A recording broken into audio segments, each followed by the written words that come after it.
This is a demonstration for the adult hospitals drawing blood cultures from central lines. You verify your patient collection statuses on Unit Collect in MyChart. Confirm which lumen you are drawing from. Go to your work list and print your labels.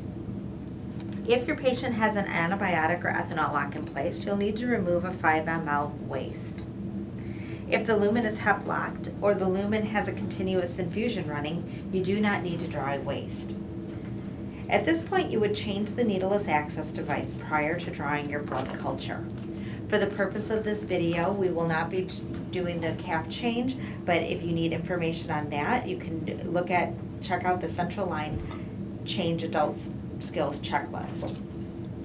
The supplies you'll need for drawing your blood culture are alcohol pads, a sterile 4x4 gauze, a normal saline syringe, clean gloves, your culture bottles, your culture labels, a specimen bag, a heparin flush for non-infusing lines if applicable, 2 blood transfer devices with female adapters, and 2 empty 10 cc syringes.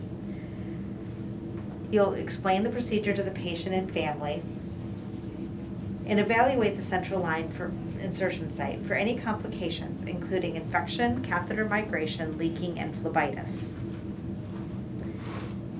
If the dressing is damp, loose, or visibly soiled, you'll need to change the dressing.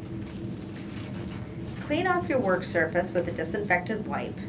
Use a clean, hard surface to set your supplies on. Perform your hand hygiene and don clean gloves. We have already cleaned off our surface and have our supplies ready to go. You'll open all of the supplies on your work surface, maintaining sterility.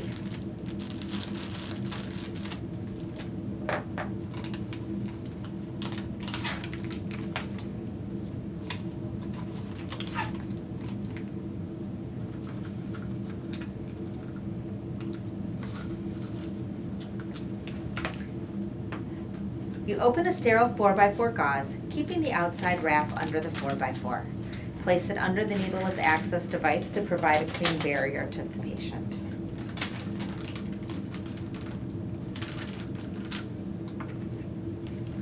Remove the tops from the blood culture bottles and clean the rubber tops for 15 seconds with an alcohol swab. Allow the rubber top to dry for 15 seconds. This is an important step to remember when you're obtaining blood cultures from a line. The tops of the blood cultures can become contaminated during the process of taking the tops of the bottles off.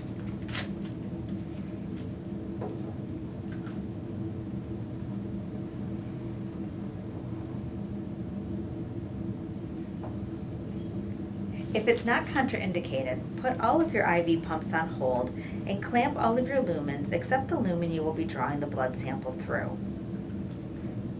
If disconnecting from the line, place an alcohol impregnated tip on the end of their tubing to keep it clean. You'll remove your gloves, perform hand hygiene, and don clean gloves again.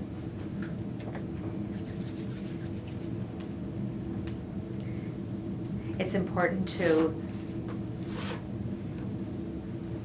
perform your hand hygiene at this stage in this process because you've touched your pumps and you've touched other things in the room, and you want to have clean hands, clean gloves for the next time that you touch the patient's central line. You will now clean the needleless access device with an alcohol pad for 15 seconds and allow it to dry for 15 seconds, or remove the alcohol impregnated cap. Remember that the cap must be on for at least 1 minute to obtain antimicrobial properties. You'll attach your first empty 10 cc syringe to the needleless access device. Unclamp the lumen and aspirate the desired amount of blood. This should be between 8 and 10 mLs for adult patients. For more information on specimen volumes, you can see that in the pathology handbook.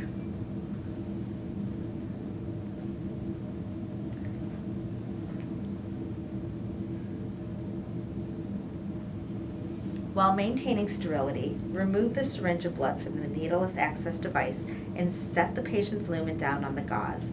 Immediately connect the syringe of blood to the blood transfer device. Push the blood transfer device down into the aerobic bottle and inject the blood.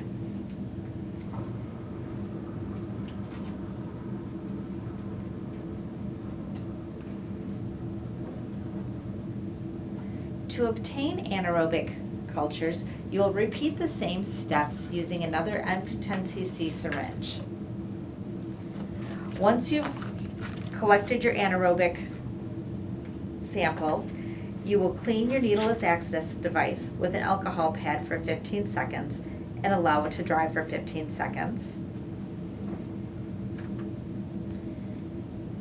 And then you will either flush per the venous access grid or place a new alcohol impregnated cap on the needleless access device.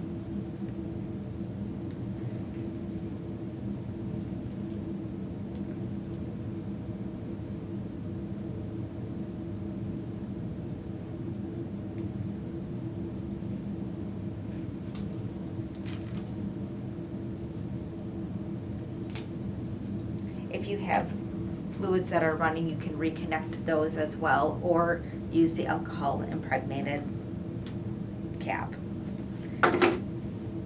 You'll discard all of your supplies in appropriate containers.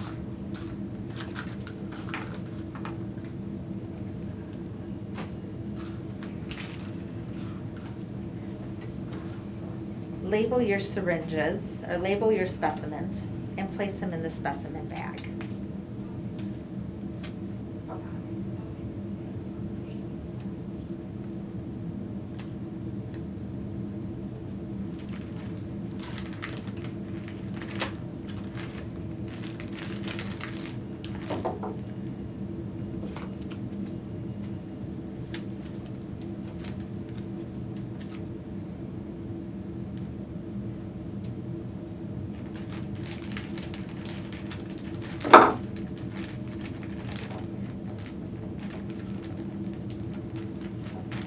Remove your gloves and perform hand hygiene.